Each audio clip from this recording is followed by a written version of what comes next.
नमस्कार, आप देख रहे हैं सच की आवाज इंडिया। मैं हूं मोहन सिंह नरवरिया। कल 14 अप्रैल को पूरे देश और दुनिया में डॉक्टर बाबा साहब भीमराव अंबेडकर की जयंती मनाई गई। वहीं आजाद समाज पार्टी के राष्ट्रीय कोर कमेटी सदस्य दामोदर यादव जी का एक बहुत बड़ा बयान सामने आया है। उन्होंने धीरेन्द्र शास्त्री जी को लेकर, पंडोकर सरकार को लेकर और रावतपुरा सरकार को लेकर एक बहुत बड़ी बात कही है। चलिए तो मैं आपको वीडियो दिखाता हूं, क्या कहा उन्होंने। आप भी सोचते हो, क्या सोचते हो कि दामोदर यादव संघर्ष तो ठीक कर रहा है, अच्छा कर रहा है, अच्छा लड़ रहा है, लेकिन धर्म विरोधी है, भगवान को मानता है कि नहीं मानता है, शंका है, संतों का विरोधी है। मेरे भाइयों, जरा सोचना, मैं किस संत का विरोधी हूं? मैंने देखा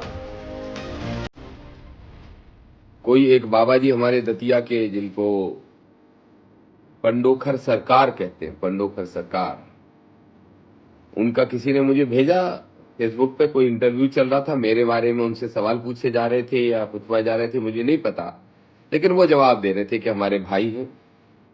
हाँ, मैं भी कहता हूं वो हमारे भाई हो भाई, मानवतावादी सोच है हमारी जाति के आधार पे ऊंचा नीचा बनाने की सोच तो नहीं है। पंडोकर सरकार, रावतपुरा सरकार, एक और कौन से धाम है वो जो 28 साल के लड़के हैं। ये देखो भाई, जितनी भी सरकारें हैं, संविधान के हिसाब से तो एक ही सरकार है जिसको जनता चुनती है, और कोई सरकारें मेरे हिसाब से तो नहीं होती।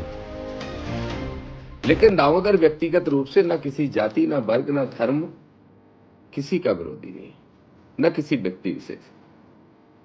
हाँ, लेकिन मैं आडंबर पाखंड का विरोधी हूं और हमेशा रहूंगा। तो आज इस मौके पर मुझे बड़ी खुशी हो रही थी। अभी किसी ने भेजा, धीरेन्द्र शास्त्री कह रहे थे देश को विकास के रास्ते पे ले जाना है तो युद्ध नहीं बुद्ध चाहिए।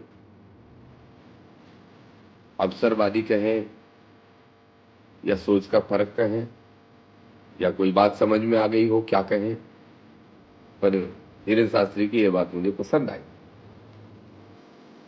बुद्ध को भगवान मानो या ना मानो, लेकिन बुद्ध का सम्मान करना हमारे लिए इसलिए भी आवश्यक है, नैतिक जिम्मेदारी है, ड्यूटी है, क्योंकि बुद्ध को न सिर्फ भारत से ज्यादा दूसरे देश मानते हैं, और जो मानते हैं वो कहां खड़े हैं ये बताने की जरूरत नहीं, और हम उनसे कितने पीछे खड़े हैं।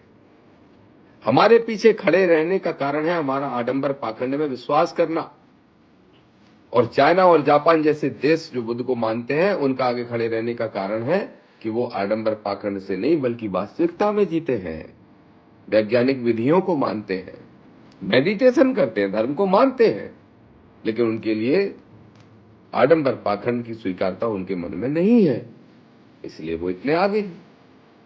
तो धीरेन्द्र शास्त्री को अगर समझ आ रही है, मुझे किसी ने कहा कि अब वो आपके बारे में नहीं बोलते तो आप भी उनके बारे में ना बोला करें, तो मैंने कहा धीरेन्द्र ने मेरा कोई खेत थोड़ी दबा रखा भाई, मुझे क्या बुराई है 27 साल के नौजवान भाई से हमारे। धीरेन्द्र भी हमारे भाई है, पंडोखर वाले भी भाई है। मैं समझता हूं ये दोनों छोटे ही होंगे मुझसे उम्र में। अब उम्र में छोटे हैं तो जाति के कारण बड़ा तो नहीं मान सकता मैं, तो छोटे ही भाई हो सकते हैं दोनों ही। हाँ, रावतपुरा वाले जो महाराज हैं उनके बारे में कह सकते हैं वो उम्र में बड़े हैं तो वो बड़े भाई हो सकते हैं। तो मेरी किसी से बुराई नहीं है, लेकिन भाइयों ये ध्यान रखना कि दामोदर आडंबर पाखंड का तो विरोध करता है, अंधविश्वास का विरोध। अगर आप मेरे चैनल पर पहली बार आए हैं तो हमारे चैनल को सब्सक्राइब करें, घंटी वाला बटन दबाएं और फेसबुक पेज सच की आवाज इंडिया को फॉलो करें, और इस वीडियो को ज्यादा से ज्यादा शेयर करें, और कमेंट में जरूर बताना कि आपको ये वीडियो कैसा लगा और आप वीडियो कहां से देख रहे हैं। जय हिंद, जय भारत।